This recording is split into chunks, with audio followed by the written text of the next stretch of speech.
Hello, आज Dutta enclave society ने घात संस्था जो कि पिछले कई वर्षों से शहर में काम कर रही है, समाज सेवा के रूप में प्लांटेशन से लेके और भी बहुत सी गतिविधियां हैं जो आपको हिमांशु जी बताएंगे। और आपको आमंत्रित किया है कि यहाँ पर पेड़ लगाने के लिए, और इतना बढ़िया सुंदर पर्यावरण के प्रति घात संस्था का सहयोग है शहर में, प्रदेश में और देश में, और अंतर्राष्ट्रीय स्तर पर मैं कहूँगा विशेष तौर से अंतर्राष्ट्रीय स्तर पर आज भी घात संस्था के 300 मेंबर नए बने हैं। तो इसके लिए सहयोग जाता है तन्मय जी का, आहूजा जी का, और रावत जी का, उनियाल जी का, और मिसेस डोवाल जी का, आशा डोवाल जी का। बहुत तन मन धन से लोग काम करते हैं। और हमारी संस्था, हमारे दत्ता एन्क्लेव वालों ने आपको इसीलिए बुलवाया, रोज आपकी समाचार पत्रों के द्वारा और शहर के लोगों से मिलजुल कर जो आप लोग काम करते हो, उनकी कन्विंस पर आपको यहाँ बुलवाया गया है। और हमें बड़ा गर्व है कि आप लोग यहाँ आए और हमारा सम्मान किया दत्ता एन्क्लेव वालों का कि आप लोग यहाँ आए और आपने इतना बहुमूल्य समय, प्रतिदिन 15 तारीख से लेकर जो लोग 1 महीने तक शहर में रोज प्लांटेशन कर रहे हैं, उसके बाद हमारे को समय दिया, ये हमारे लिए दत्ता एन्क्लेव के लिए बहुत बड़ा सौभाग्य है। मैं तन्मय जी का चरण स्पर्श करके वंदन करता हूँ, जो उन्होंने आज तक प्लांटेशन के लिए काम किया, जो मेरी दिल की इच्छा होती थी, या हमारे उनियाल जी की पेड़ों के प्रति लगाव था, मंजीत जी का लगाव था, इंद्रेश भैया जी का लगाव था, और भी ममता जी हमारी बहुत बड़ी सहयोगी हैं इस विषय में। तो इन लोगों का बहुत इच्छा थी कि हम लोग यहाँ एक सुंदर सा प्लांटेशन आपके माध्यम से करें, क्योंकि आपकी छवि हमारे लिए बहुत सौभाग्यपूर्ण है कि आप लोग जिस ढंग से काम करते हैं। इसके लिए मैं धन्य कहूँगा हमारे देश के प्रति भी और प्रदेश के प्रति भी, और साथ साथ दत्ता एन्क्लेव वालों के लिए भी आपने जो इतना बहुमूल्य समय मिलाया, बार बार इसके लिए मैं जितना धन्यवाद दूंगा शायद ये कभी भी नहीं मिल सकता। और इसके साथ ही मैं आमंत्रित करता हूँ हमारे जो इस दत्ता एन्क्लेव सोसाइटी के अध्यक्ष और हमारे सोसाइटी को मार्गदर्शन देने वाले, एक बहुत ही सरल स्वभाव वाले ऐसा व्यक्तित्व जिनसे हमें बहुत कुछ सीखने को मिलता है दत्ता एन्क्लेव में, उनको आमंत्रित करता हूं कि वो अपना स्थान ग्रहण करें। श्री इंद्रेश गोयल जी, तालियों से इनका स्वागत करें। अध्यक्ष जी हमारे ऐसे हैं, हम इनसे लड़ भी लेते हैं, झगड़ भी लेते हैं, फिर भी इनसे काम ले लेते हैं। उसके तत्पश्चात मैं श्री अध्यक्ष कौन, मैं अपने मार्गदर्शन देने वाले इस पर्यावरण के लिए मैं बड़े भाई तन्मय जी को आमंत्रित करूंगा कि वो अपना स्थान ग्रहण करें।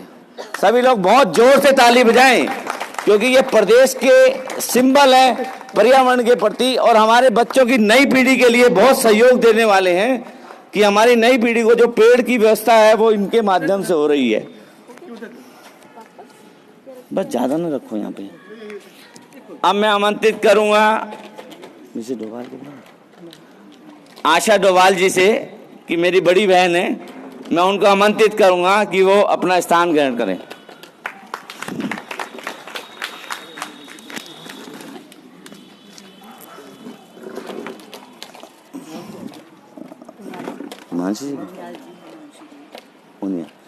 अब मैं आमंत्रित करूंगा उनियाल जी को, श्री गणेश उनियाल जी को, जो बहुत ही सभ्य स्वभाव वाले व्यक्ति हैं, काम बड़े लुपछुप ढंग से करते हैं, और ऐसा करते हैं कि जब मैं कभी सोच भी नहीं सकते ऐसा काम करके देते हैं पर्यावरण के लिए।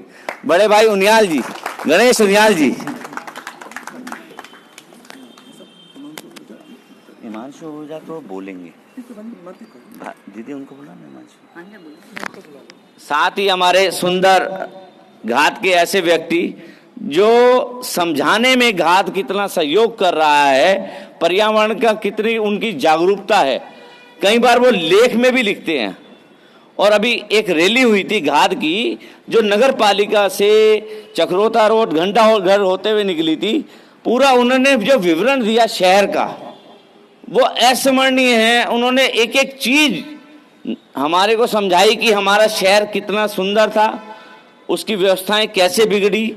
और उसके साथ साथ अभी हमने एक राजपुर रोड पे एकता होटल से लेकर राजपुर तक एक रैली निकाली थी, जिसमें उन्होंने बहुत बड़ा हमें एक एक पेड़, जो पीपल का पेड़ वहाँ लगे हुए हैं, यदि आप कभी जाकर देखना उन पेड़ों की घनत्व तो देखना, वो इतना सुंदर वातावरण है कि आपको विश्वास नहीं होगा। इतने बड़े बड़े पेड़ हैं कि जिनकी आपने कभी कल्पना भी नहीं की होगी। और उसका सारी जानकारी वो कितने साल से लग रहे हैं, कितने समय हो गया उन पेड़ों की व्यवस्था को, उसका लिए हमें अवगत कराया श्री हिमांशु आहूजा जी ने। मैं उनको विशेष तौर से आमंत्रित करता हूं। ताली जरा जोर से बजनी चाहिए।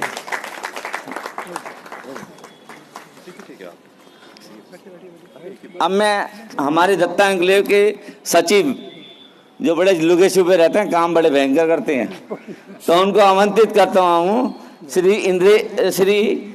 उनियाल जी को। अरे प्रवेश उनियाल जी, प्लीज प्लीज।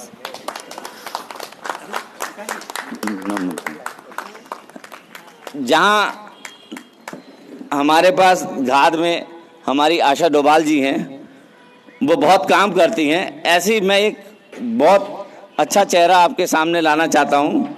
वो लेडीज़ वर्ग में हमारे पास भी कोई कमी नहीं है दत्ता एन्क्लेव के पास, और बहुत सहयोग कर रही है। मैं अपनी भाभी जी श्री ममता जी को यहाँ आमंत्रित करता हूँ, ममता तिवारी जी को।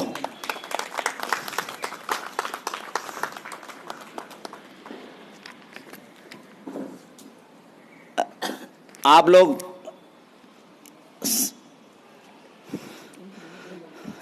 अब मैं घाट के श्री हिमांशु आहूजा जी को आमंत्रित करूंगा, जो वो वृक्षारोपण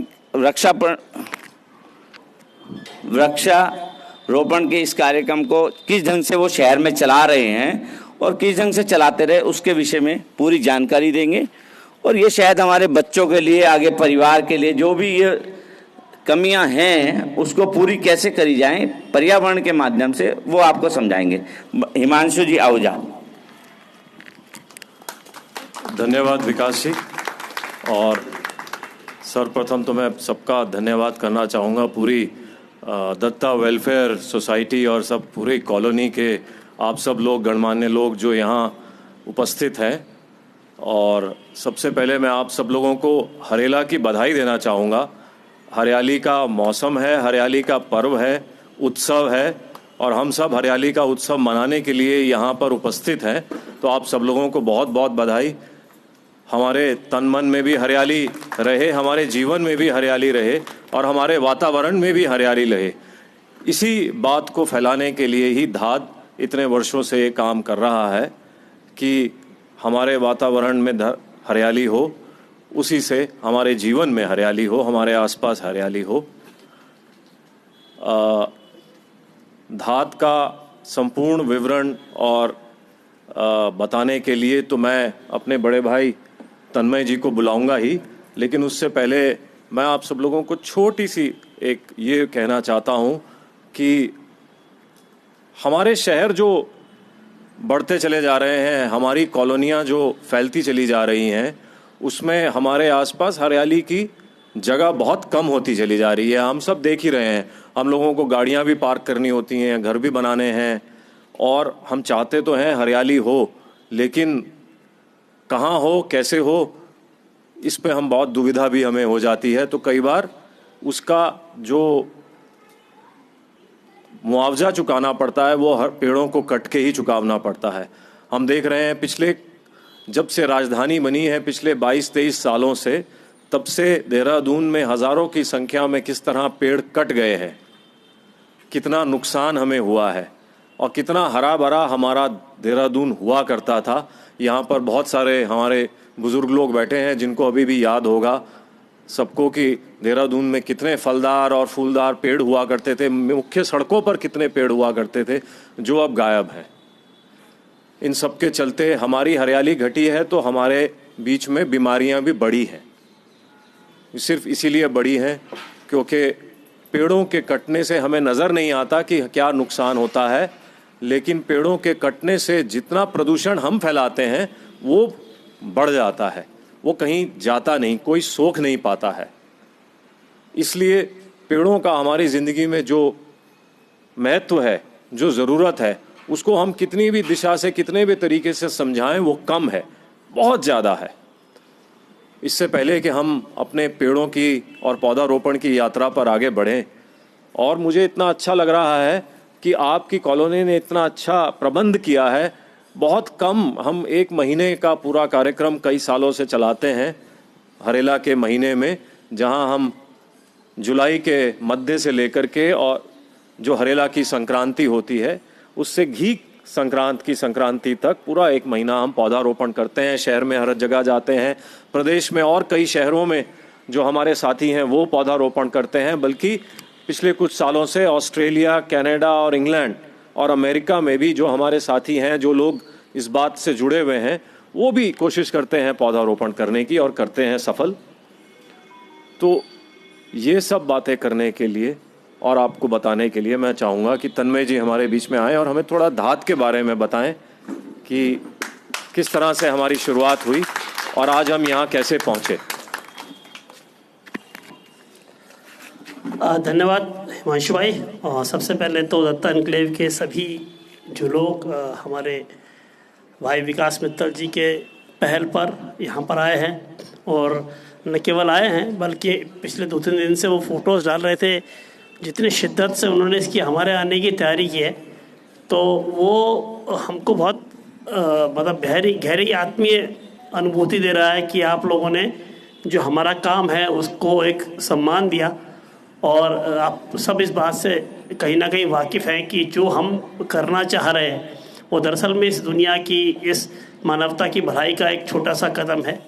तो आप लोगों के लिए, पहले तो आप लोगों के लिए बहुत बहुत साधुवाद, आप लोग आए और आप लोगों ने इसमें हमारी शिरकत करी। और दूसरा ये है कि जो धात है, धात संस्था है, बेसिकली धात हमारे यहाँ उत्तराखंड की स्थानीय भाषा, जिसे हम गढ़वाली, कुमाऊनी, यहाँ की जो यहाँ की पहाड़ों में जो भाषा बोली जाती है, उस पर उसका मतलब होता है आवाज़ देना। जब हम किसी पूरे समूह को आवाज़ देते हैं तो उसको धात बोलते हैं, और जब किसी एक व्यक्ति को देते हैं तो वो धय कहा जाता है, लेकिन जब बहुत सारे लोगों को बुलाते हैं तो धात। तो हमने इस शब्द को इसलिए चुना क्योंकि हमारा जो पूरा काम है साल भर का, जो हम इतने सालों से कर रहे हैं, वो हम समाज को आवाज़ देने का काम है। आज भी हमने आपको आवाज़ दी कि दत्ता एन्क्लेव के साथियों आओ, कुछ अच्छा काम करते हैं। तो ये हमारी फिलॉसफी है बेसिकली। तो हमारा जो संस्था है वो एक किसी NGO की तरह नहीं काम करता जिसमें कोई सरकार के या गैर सरकारी प्रोजेक्ट चलते हो।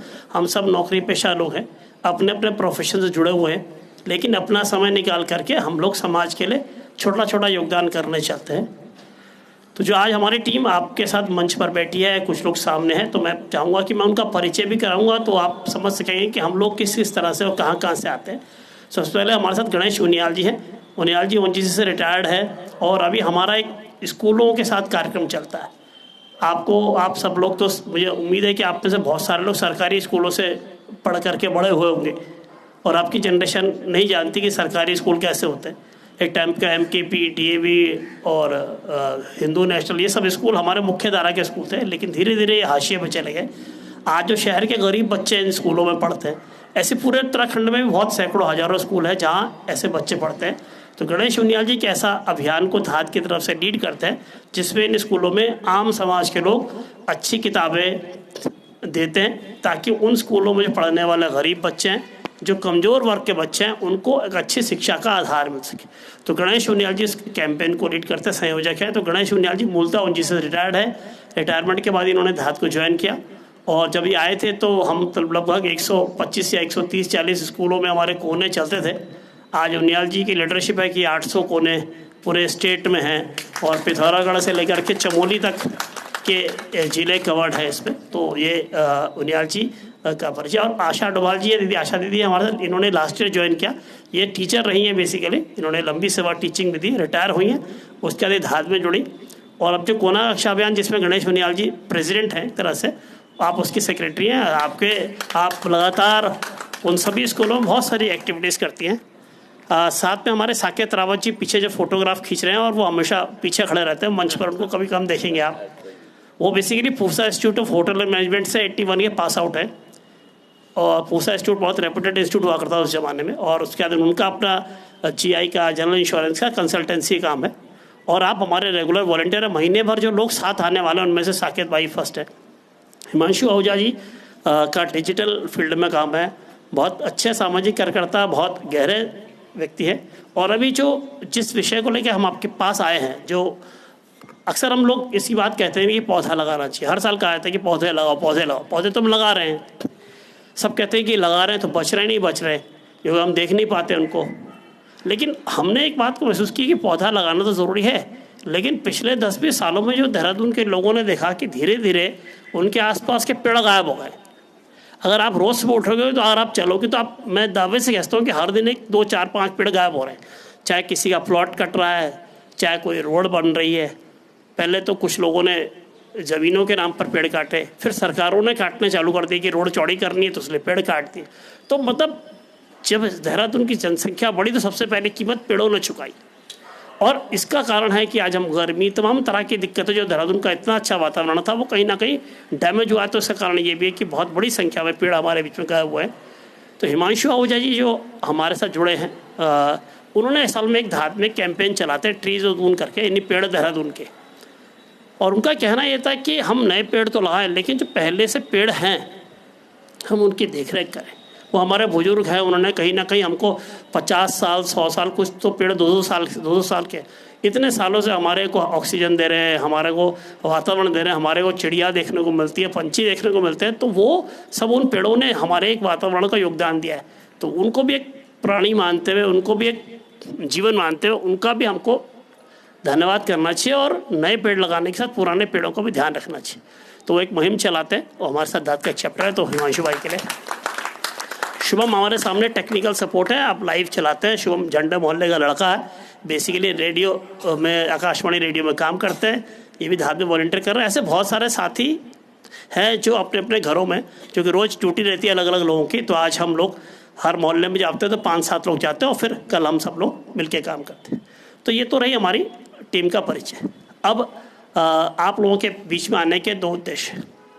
इस बार की हमारी जो थीम है वो हरेला की थीम, हर वर्ष की थीम एक तो रहती है कि हम चाहते हैं कि देश और दुनिया हरी भरी रहे। हम सब चाहते हैं कि दुनिया हरी भरी रहे। मुझे लगता नहीं कि ऐसे दुनिया में कोई व्यक्ति होगा जिसको हरेपन से तकलीफ होती है। हर कोई चाहता है कि हरियाली, धूप दिखे, उससे खुशी होती है। और देहरादून के लोगों को तो ज़्यादा होती है, क्योंकि देहरादून के लोगों ने तो सिर्फ ज़्यादा महसूस किया है। और तो हमारी एक थीम यह है कि हम पौधा लगाने की बात कर ही रहे हैं। हम लोगों से लगातार कह रहे हैं कि वृक्षारोपण कीजिए।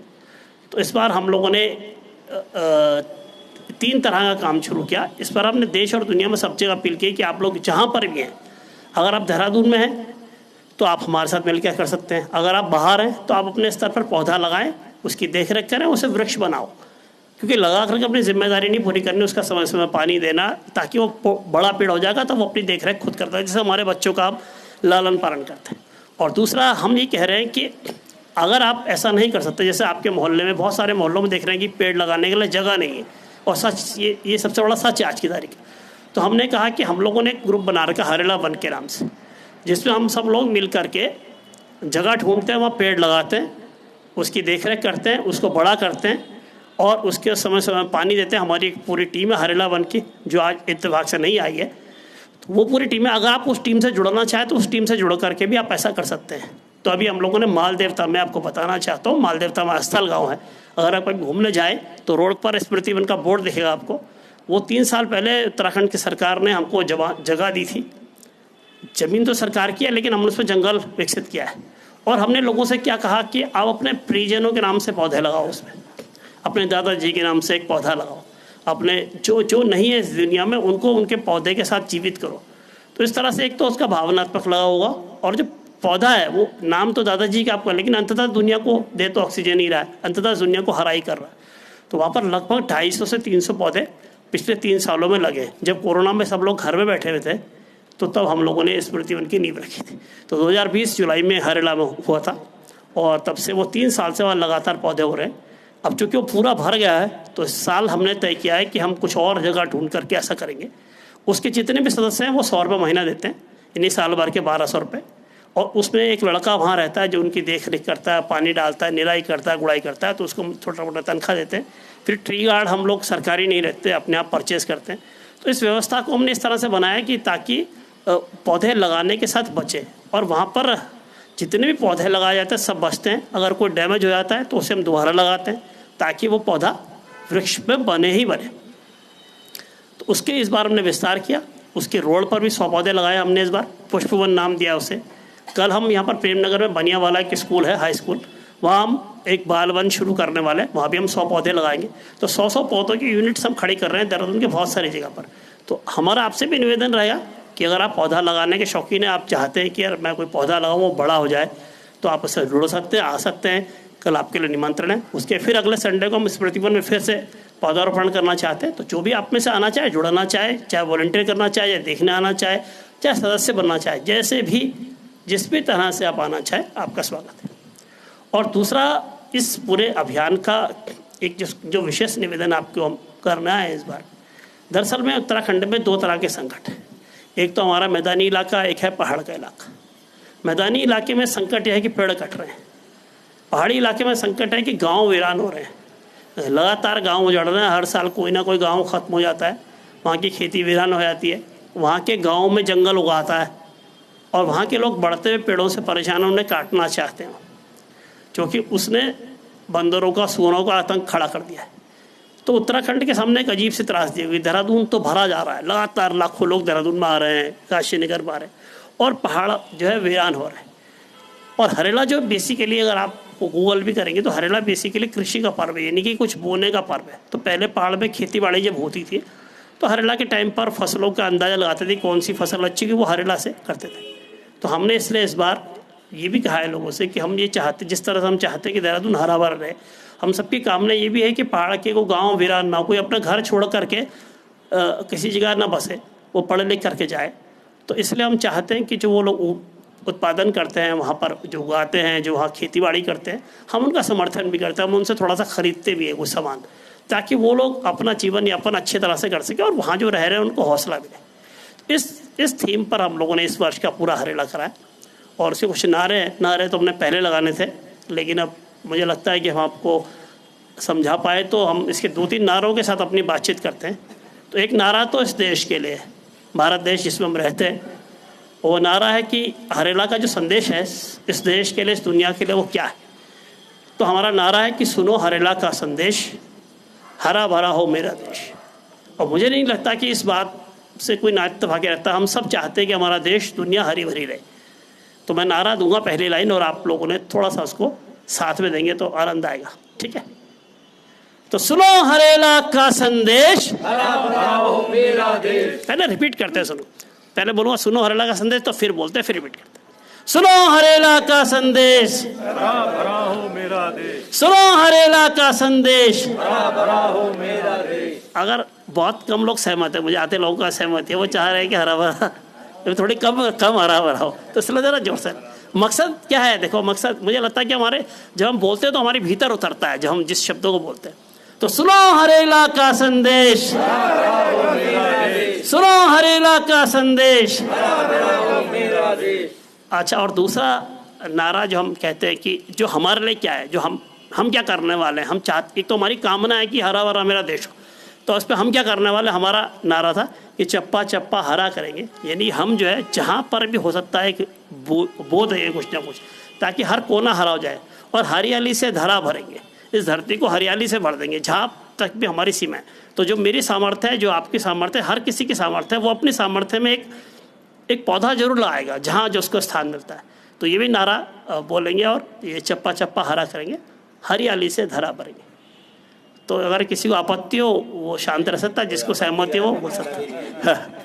तो चप्पा चप्पा हरा करेंगे, हरियाली से धरा भरेंगे। नहीं, देखो अब तरीका क्या है इसका, फिर कंफ्यूजन हो रहा है। चप्पा चप्पा हरा करेंगे, आप भी बोलो चप्पा चप्पा हरा करेंगे, फिर मैं बोलूंगा हरियाली धरा भरेंगे, आप तो आवाज जोर से आएगी, ठीक है। तो चप्पा चप्पा हरा करेंगे, चप्पा चप्पा हरा करेंगे, चप्पा चप्पा हरा करेंगे, चप्पा चप्पा हरा करेंगे, हरियाली से धरा भरेंगे, हरियाली से धरा भरेंगे, हरियाली से धरा भरेंगे, हरियाली से धरा भरेंगे। और जो तीसरा और अंतिम नारा है, वो हम एक अच्छे, जिस प्रदेश में रहते हैं, हम चाहते हैं कि यहाँ के नागरिक, यहाँ के लोग खुशहाल रहें। तो फिर उसके लिए 2 नारे हैं। एक है कि वृक्ष लगाएं, वृक्ष बचाएं। लगाना भी जरूरी है और बचाना भी जरूरी है। आप कहते हैं सुंदर फूल का पेड़ दिखा। तो जैसे हमने गाड़ी पार्क करके तो देख करके उससे आनंद आ गया, उसमें इतने सफ़ेद फूल आ रखे, यही अपने पौधा वहाँ मिला रखा स्मृतिवन में। और नीलम प्रभा वर्मा दीदी हमारी एक वो रहती है वहाँ पर धर्मपुर में, उन्होंने लगाया था, तो उनके हस्बैंड के स्मृति में था, तो उसमें फूल आते तो बहुत खुश होते देख करके। तो मुझे लग रहा कि जैसे जो पेड़ लगे उन्हें बचाना भी का भी ध्यान रखना चाहिए। जैसे जहाँ पेड़ है उसकी नेक थोड़ी खोल दी जाए, उसके आसपास पानी जाने की जगह हो। लोग क्या करते हैं उसको एकदम बंद कर देते हैं सीमेंट से। तो ऐसी छोटी छोटी चीज़ें करने की ज़रूरत है। तो वृक्ष लगाएं और वृक्ष बचाएं। लगाने की बात तो सब कर रहे हैं, लेकिन पुराने लोगों को बचा पुरानी, जैसा हमें बुजुर्गों को ध्यान रखना चाहिए अपने माँ बाप का, ऐसे पुराने पेड़ भी हमारे माँ बाप हैं एक तरह के, वो हवा देने वाले माँ बाप हैं हमारे। तो एक हम कहते हैं वृक्ष लगाएं वृक्ष बचाएं।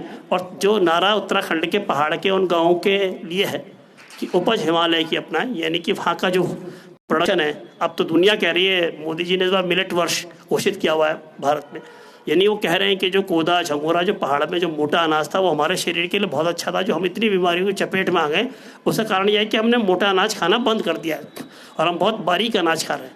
तो जो पहाड़ में नेचुरल जो अनाज होते थे, जो फल होते थे वहाँ के, वो जीवन के लिए बहुत उपयोगी हैं। और तमाम लोग, चाहे रामदेव हों चाहे तमाम लोग, वो उन सबका उपयोग कर रहे हैं। तो मुझे लगता है कि हम उनके भी समर्थन करें कि हाँ, अगर हम सब लोग उनके उत्पादन को अपनाएंगे तो दो चीज़ें होंगी, एक तो हमारी सेहत बेहतर रहेगी और ऊपर से जो उत्पादन कर रहे हैं उनको मार्केट मिलेगा। उनको लगेगा कि हाँ यार, उनको जब मार्केट मिलेगा तो नेचुरल है, वो लोग वहाँ पर रुक पाएंगे। तो इस नारे को मैं बोल करके अपनी बात समाप्त करूँगा। और नारा है वृक्ष लगाएं वृक्ष बचाएं, आप रिपीट करेंगे और फिर उपज हिमालय की अपने, ठीक है? तो वृक्ष लगाएं वृक्ष बचाएं, वृक्ष लगाएं वृक्ष बचाएं, उपज हिमालय की अपनाएं, उपज हिमालय की अपनाएं। तो धन्यवाद, आपने बहुत अच्छे बच्चों की तरह मेरी बात को माना, इसके लिए मैं आपका बहुत धन्यवाद देता हूँ। आप सब मेरे से उम्र में बहुत बड़े हैं, तो आप लोगों को बहुत नमन साधुवाद है। और आप इतनी संख्या में आए और आपने जिस तरह से तैयारी की है, और मुझे उम्मीद है कि आपके साथ जो हमारी दोस्ती बनी है ये आज नहीं, ये आने वाले हम हर साल हरेला करेंगे। तो विकास भाई से निवेदन है कि हम हर साल आपके यहाँ पर आएंगे और हम कुछ ना कुछ मिलजुल कर अच्छा काम ज़रूर करेंगे। तो कल के लिए निमंत्रण आपको, अगर आप बनियावाला आना चाहें, कोई भी आप हरेलावन से जुड़ना चाहें, आप धास से जुड़ना चाहें, तो जिस भी तरह की कोई, अगर आप धास से दोस्ती बनाना चाहें, आप उनियाल जी से, मुझसे, उनियाल जी तो सामने रहते हैं पड़ोस में आपके, परमेश्वर उनियाल जी। अलबत्ता मैं बताना भूल गया कि हमने एक हरेला की वॉक पर हरेला करते हैं हर साल। एक जैसे मित्तल जी बता रहे थे, हम पैदल चलते हैं, जैसे देहरादून की हरियाली के लिए हमने एक वॉक करी थी। तो परमेश्वर जी आए थे, FRI में हमने वॉक करी थी, मुझे याद है ना। तो एक वॉक करी थी, तो हम उसमें आए थे, तो फिर हम उस पेड़ों की बात कर रहे थे काफ़ी सारी। इस बार होगा तो बताएंगे आपको। तो उसमें आए थे, तो ऐसे बहुत सारे लोग आप में से हमारे परिचित हैं, मैं चेहरे पहचान रहा हूँ, हम देहरादून के रहने वाले। तो बस ये दोस्ती और जो संबंध हमारा बना रहे और हम बहुत अच्छे काम कर पाए, दुनिया की हरियाली में अपना अपना छोटा छोटा योगदान दे पाए, यही हमारी कामना है। धन्यवाद। धन्यवाद तन्मय भाई, आपने बहुत सुंदर शब्दों में हमको धात के बारे में बताया, धात का ध्येय बताया, जो हम कार्य करते हैं वो बताया, और आपने बच्चों की तरह हमसे नारे भी बुलवाए। और मैं अब ज़्यादा वक्त नहीं लूँगा, आप लोगों ने बहुत सारे गड्ढे खोदे हुए हैं, बहुत सारे पेड़ पौधे इकट्ठे किए हुए हैं जिनको लगाने की इंतज़ार है, लगने का, पौधा रोपण का, उनको रोपने का इंतज़ार है। तो सिर्फ 5 मिनट में मैं अपनी बात ख़त्म करता हूं और उसके बाद हम आगे बढ़ते हैं। जैसा तन्मय भाई ने हमें समझाया कि पौधा और हरियाली और पेड़ हमारे पूरे समाज के लिए, हमारे जीवन के लिए कितने ज़रूरी हैं, उसी तरह से हमारे लिए 2 चीज़ें ज़रूरी हैं। पेड़ लगाना भी ज़रूरी है और हमें अपने आसपास जो मौजूद पेड़ हैं उनको बचाना भी ज़रूरी है। और जब हमने ये तय किया था कि दत्ता एनक्लेव में हम एक दिन हरेला का कार्यक्रम करेंगे, तो मेरी गुजारिश थी विकास जी से कि अपने आसपास आपकी कॉलोनी में जो पुराने पेड़ हों तो हमें उनसे भी मिलवाइएगा, हम उनको भी देखेंगे, उनको भी धन्यवाद देंगे। वो कई दसियों साल से आप लोगों के बीच में, हमारे बीच में जो है खड़े हैं, निस्वार्थ खड़े हैं, निस्वार्थ सेवा दे रहे हैं, हवा पानी दे रहे हैं। एक बात मैं आप लोगों के साथ सिर्फ शेयर करना चाहता हूं कि एक आम इंसान जो 60, 70, 80 साल की जिंदगी जीता है, वो पूरे अपने जीवन काल में 2 पेड़ों के बराबर ऑक्सीजन इस्तेमाल कर लेता है। उसका दिया हुआ जो फिल्टर किया हुआ पानी होता है अपनी जड़ों से पेड़ों का, वो इस्तेमाल कर लेता है। और जीते जी तो हम ये काम करते ही हैं, और जितने लोग हम हिंदू हैं वो मरने के साथ भी एक पेड़ अपनी चिता में भी जला के जाते हैं। तो इतना ऋण तो हमारा बनता है हमारे ऊपर पेड़ों का कि जीते जी जो हम सांस ले रहे हैं और मरने के साथ जिस चिता में हम जलते हैं, हम कम से कम अपनी जिंदगी में 2 पेड़ तो लगाएं। ये तो अपना ऋण उतारने की बात है। ये सिर्फ इतनी छोटी सी बात है कि इससे हमारा ऋण उतरेगा, और फिर हम उसके बाद जो तीसरा पेड़ लगाएंगे वो हमारा कंट्रीब्यूशन होगा इस धरती की तरफ, इस समाज के प्रति, कि हमने अपनी तरफ से कुछ ऐड किया, कुछ जोड़ा। तो मेरी सिर्फ आपसे यही गुजारिश है कि इस बात को ध्यान में रखें हम सब लोग, और कम से कम 2 पेड़ जरूर लगाएं। और बहुत सारे लोग ऐसे हैं, मैं खुद एक ऐसी कॉलोनी में रहता हूं जिसमें कोई जगह नहीं है पेड़ लगाने की। बड़ी मुश्किल से हमने 5 पेड़ बॉटल ब्रश के लगाए हैं, उसमें भी 2 जो है इतने ज़्यादा कटते छटते रहते हैं क्योंकि पार्किंग की समस्या है, और ये वाकई में समस्या है, हम देख सकते हैं।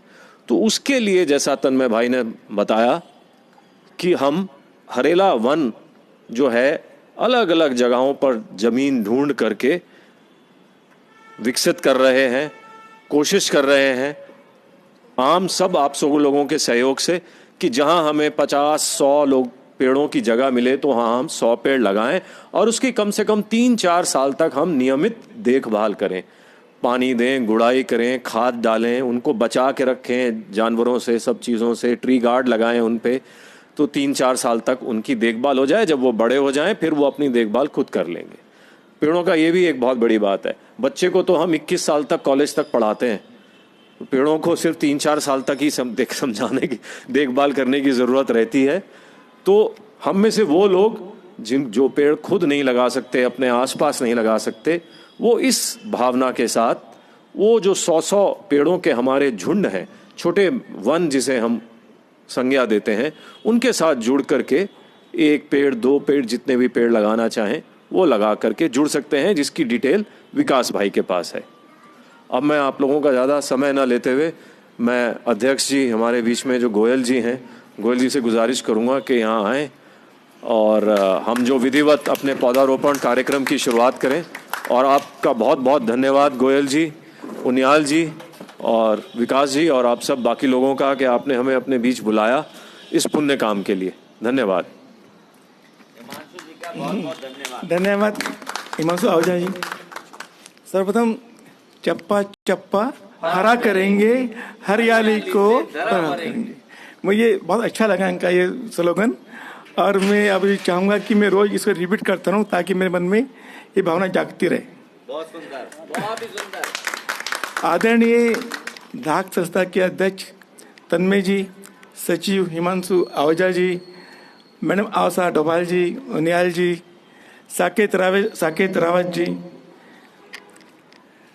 तथा हमारी उपाध्यक्ष तथा इंक्लूसिव सोसाइटी के उपाध्यक्ष मैडम ममता तिवारी जी, सचिव परमेश उनियाल जी, हमारे ट्रेजरर योगेंद्र बत्रा जी, तथा मेरे वरिष्ठ मित्तल साहब जो भी यहीं पर अभी भी आए हैं, श्रीवास्तव जी, तथा जिन्होंने अभी हाल में इसी वीक में इस दत्ता एन्क्लेव में एंट्री की है, आदरणीय बंसल जी, वो भी अपनी मिस्सी के साथ यहाँ पर आए हैं।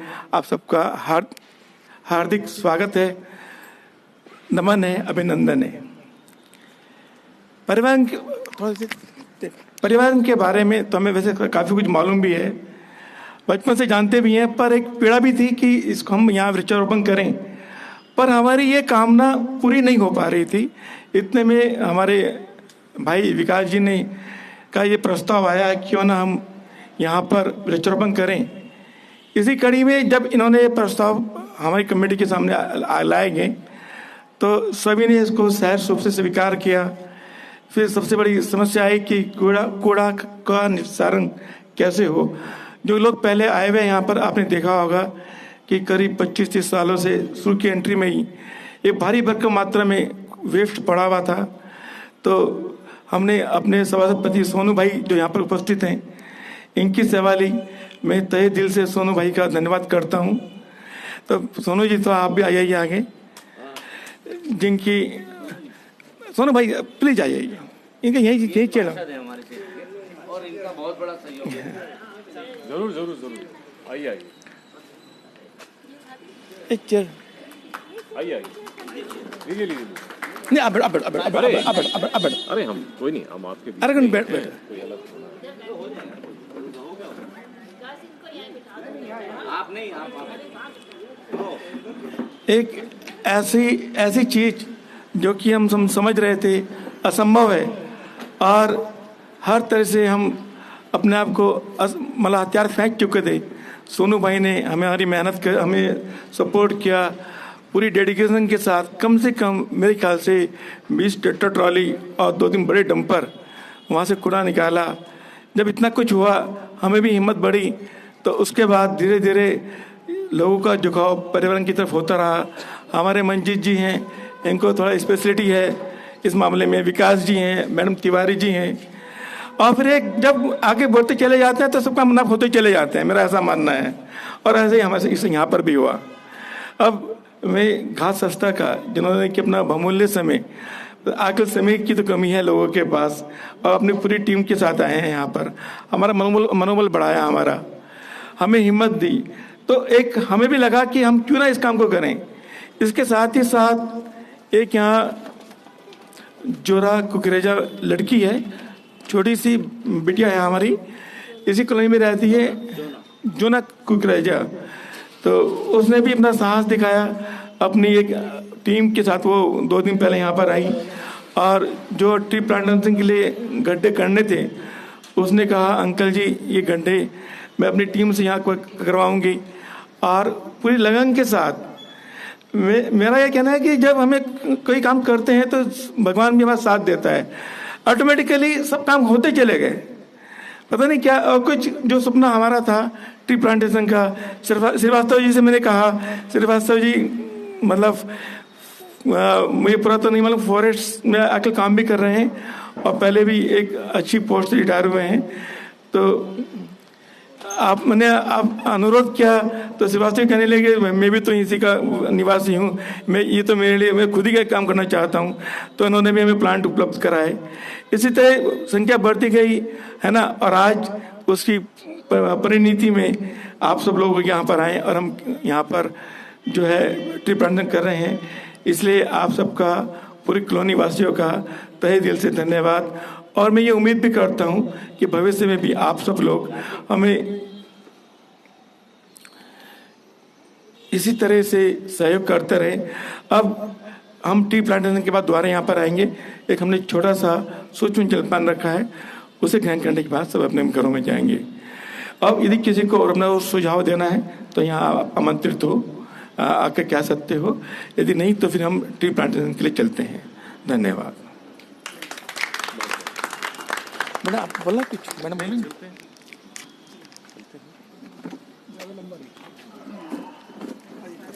यूट्यूब पे आ रहा है ना हमारा प्रोग्राम।